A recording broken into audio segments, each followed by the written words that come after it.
یعنی این تفاوتی که بین زن و مرد میذارن همه جا خودشون نشون میده. مثلا یکیش توی مهمونیامون، خدا نکنه یه دختر حالش بد شه، یهو همه با هم شور حسینی میگیرن، دسته راه میفته وسط مهمونی، یا ابوالفضل مهسا حالش بد شد، آب بیارید برای مهسا. آبو میارم میگه گفتم آب معدنی بیارید، مهسا به املاح حساسیت داره. بعد اون وسط همه مردا میشن دکتر، بعد میخوان نفس دم به دم بدن. همه معتقدن که باید ماساژ قلبی بگیرن.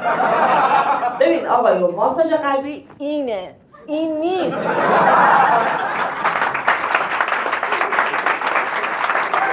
حالا کلی ماساژ دادن، بعد خدا رو زنگ میزنن 115 آقا پاشید بیاید اینجا یکی حالش بده. میگن اسم بیمار، میگن مهسا. میگه اوه دختره اومدم.